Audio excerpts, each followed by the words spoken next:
అదే RTV app వార్తల్ని క్షణాల్లో చదివే అవకాశం ఉంటుంది. ఒక న్యూస్ పేపర్, ఒక టెలివిజన్ ఛానల్ మీ చేతుల్లో ఎప్పుడూ ఉంటాయి. ఆంధ్రప్రదేశ్లో రాజకీయ కోలాహలం రేకెత్తుతున్నటువంటి వేళ ప్రముఖ సినీ నటుడు సుమన్ ఇటు రాజకీయంగా కూడా ఆయన ఏపీ రాజకీయాల్లో అడుగు పెట్టబోతున్నాడు అనేటువంటి టాక్ హాట్ టాపిక్గా నడుస్తున్నటువంటి పరిస్థితి. ప్రముఖ సినీ నటుడు సుమన్ ప్రస్తుతం మనతో పాటు ఉన్నారు. సార్ నమస్తే. సార్, ఆంధ్రప్రదేశ్లో రాజకీయాలు సమీపిస్తున్నటువంటి వేళ ఎన్నికలు హడావిడి మొదలైపోయింది, నోటిఫికేషన్ కూడా షెడ్యూల్ కూడా విడుదలవుతున్నటువంటి పరిస్థితుల్లో మీరు కూడా రాజకీయాల్లో రంగప్రవేశం చేయబోతున్నారు. ఒక ఇటు గుంటూరు నుంచి ఇటు రేపల్లిలో పోటీ చేస్తున్నారని ఒక పక్క, రాజమండ్రి ఎంపీగా పోటీ చేస్తున్నారని ఒక పక్క, అధికార వైసీపీ నుంచి అని ప్రతిపక్ష టీడీపీ నుంచి అని చెప్పి ఫుల్ వైరల్ అవుతున్నటువంటి పరిస్థితి. ఏంటి సార్ ఏపీ రాజకీయాల్లో సుమన్ పాత్ర ఏ విధంగా ఉండబోతుంది? పోటీ చేస్తానని చెప్పి నేను చెప్పానా? నేను చెప్పలా, వాళ్ళు చెప్తున్నారు. వాళ్ళు కూడా ఏంటంటే నా ఫోటో వేసి వెనకాల ఓబీ వాయిస్ ఇస్తున్నారు. కానీ ఆఫర్ ఇచ్చింది వాస్తవే. కొన్ని ఎమ్మెల్యేలు, ఎంపీలు, మినిస్టర్స్ నన్ను పిలిచారు.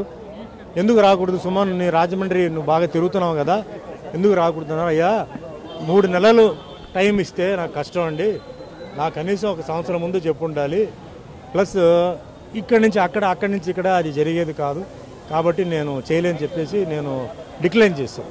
అంతేగాని ఏ పార్టీ నుంచి ఎక్కడెక్కడ ఆఫర్లు వచ్చిందో దయచేసి ఆర్టీవీ ప్రేక్షకులకు చెప్పండి. ప్రస్తుతానికి నాకు అదే వైఎస్ఆర్సీపీ నుంచి, రాజమండ్రి నుంచి అండి. తెలుగుదేశం పార్టీ కూడా అక్కడే సేమ్ రాజమండ్రి నుంచే. అంటే నేను ఎక్కువ విశాఖపట్నము, విజయవాడలో నా ఫ్యాన్స్ ఉన్నారు, రాజమండ్రి అంటే విజయనగరము ఈ సైడ్ నుంచి అని ఆఫర్లు వచ్చిందండి. వాళ్ళందరికీ ఒకటే చెప్పాను, నేను ఎక్కడ తిరిగాను మీ ఊరిలో. బైఫర్కేషన్ తర్వాత నేను హైదరాబాద్లో ఉన్నాను. ఇక్కడ ఏం జరిగింది, ఏ ట్యాప్లో నీళ్ళు వస్తుంది, ఇవన్నీ నాకు ఎలా తెలుసు? మీరు అడగడం న్యాయమా? సినిమా ఇమేజ్ ఉంటే అన్ని చోట నడుస్తుందేంటి? మేము రావాలి, తిరగాలి, చెయ్యాలి. ఇంకోటి ఏంటంటే నాకు 3 రోజులు ఇక్కడ, 3 రోజులు తెలంగాణ, అది తప్పు, అది చేయకూడదు, పూర్తిగా ఉండాలి. అందుకే నేను చెప్పాను ఈసారి అయితే లేదు. కానీ ఏ పార్టీ మేనిఫెస్టో, కొత్త మేనిఫెస్టోలో అంటే ముఖ్యంగా సీనియర్ సిటిజన్స్ని గుర్తించి, ఎందుకంటే సీనియర్ సిటిజన్స్ని ఎవరు పట్టించుకోవట్లేదు. ఇది వాళ్ళ ఇంట్లో ఉన్న తల్లిదండ్రులకు తెలుస్తుంది, అంటే వాళ్ళ బాధ ఏంటనేది. వాళ్ళు వేరే రకంగా చూస్తున్నారు. ఈ సీనియర్ సిటిజన్స్ శాలరీస్లో ట్యాక్స్ ఎంతో కట్టారు, ఎన్నో టౌన్ బాగుపడిందంటే వాళ్ళ డబ్బుతో. ఈరోజు వాళ్ళని మర్చిపోయి వాళ్ళకి సరే లోన్స్ లేవు, వాళ్ళు తిరిగి ఇవ్వలేరు అంటున్నారు. వాళ్ళకి ఎందుకు? వాళ్ళు 62తో వాళ్ళు ఏమి ఫిజికల్ హ్యాండిక్యాప్ట్ ఏం కాదు, వాళ్ళు పని చేయగలుగుతారు కదా. వాళ్ళకి ఎందుకు ఉద్యోగాలు ఇవ్వకూడదు? పార్ట్ టైం జాబ్స్ ఎందుకు వాళ్ళు డబ్బులు ఇవ్వకూడదు? వాళ్ళు ఎక్కడ వెళ్తారండి? వైద్య విషయం వాళ్ళకి ప్రిఫరెన్స్ ఇవ్వాలి, అట్లా వాళ్ళని ముందు చూసుకోవాలి. అలాగే ఇందాక చెప్పాను, మహిళలకి రక్షణ లేదు. అర్ధరాత్రి ఏదైనా విదేశాలాగా మహిళలు పనికి వెళ్ళాలన్నా, రావాలన్నా భయపడుతున్నారు, రేపు జరుగుతుంది, దాని గురించి పనిష్మెంట్ లేదు.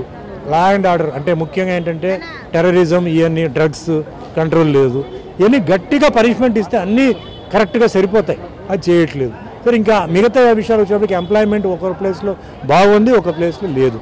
అలా ఫ్యాక్టరీ డెవలప్మెంట్స్ ఇవన్నీ. సో అన్నిటిని చూసి ఇప్పుడు ఎవరైతే మేనిఫెస్టో, కొత్త మేనిఫెస్టో ఈ మేనిఫెస్టో జరగవచ్చు, చేయవచ్చు, మనసు ఉంటే మార్గం ఉంది అని ఉంటే ఆ పార్టీకి నేను సపోర్ట్ చేస్తాను. సుమన్ చాలా సార్లు మాట్లాడారు సార్ ఇదే సీనియర్ సిటిజన్ కాన్సెప్ట్ గురించి, అనేక వేదికలపైన మాట్లాడారంటే సీనియర్ సిటిజన్స్కి దీనిపైన మాట్లాడడానికి సుమన్కి ఏదైనా పర్సనల్ ఇన్సిడెంట్ ఏదైనా జరిగిందా? కావాల్సిన వ్యక్తులకు కావచ్చు, అలాంటి పరిస్థితులు ఏమన్నా నెలకొన్నాయా? నా అభిమానులు పాపం వాళ్ళ తల్లిదండ్రులు వాళ్ళు అంటే అభిమానులు వాళ్ళు వేరే ఊళ్ళో ఉంటున్నారు, అంటే వాళ్ళు ఇక్కడ ఉద్యోగం దొరక్క వేరే ఊళ్ళకి వెళ్ళిపోయారు. తల్లిదండ్రులు ఇక్కడే ఉంటున్నారండి. తల్లిదండ్రులు వాళ్ళు ఉద్యోగాలు చేసేవాళ్ళే, కానీ ఏజ్ పైన రిటైర్ అయిపోయారు. కానీ వాళ్ళు పని చేయగలుగుతారు. వాళ్ళు 12 గంటలు పని చేయకపోయినా ఒక 6 గంటలు 7 గంటలు పని చేయవచ్చు, కానీ వాళ్ళకి లేవు, ఎందుకంటే రిటైర్ అయిపోయారని చెప్పి. వాళ్ళు చాలా సిన్సియర్, ట్యాక్స్ కట్టడం కానీ, ఇన్సూరెన్స్ కానీ అవన్నీ సిన్సియర్. ఈరోజు వాళ్ళకి ఏంటంటే ఉద్యోగం లేక వాళ్ళు పాపం వాళ్ళు అంటే వైద్య విషయానికి, మిగతా సౌకర్యాలు పక్కన పెట్టండి, వైద్య విషయానికి వాళ్ళకి డబ్బులు లేవు, హెల్ప్ లేదు.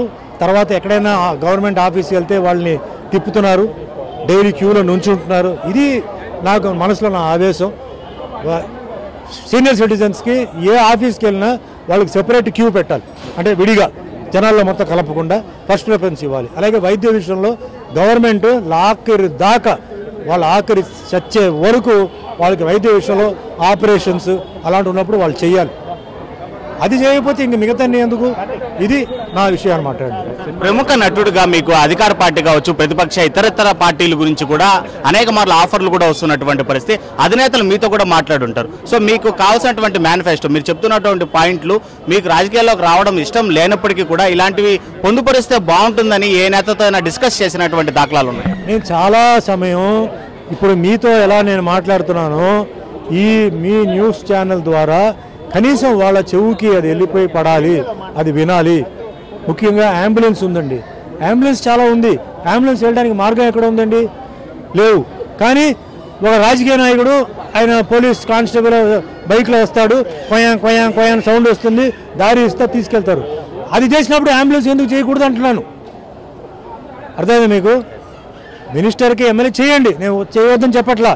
వాళ్ళకి అది సర్వీస్ చేసినప్పుడు ఈ ఏరియా నుంచి ఇంకో ఏరియా వెళ్ళినప్పుడు ఎట్లా పోలీసు వాళ్ళు టేక్ ఓవర్ చేస్తారో ఆ విధంగా అంబులెన్స్ ఎందుకు చేయకూడదు? ఇలాంటివి నేను చెప్పేది.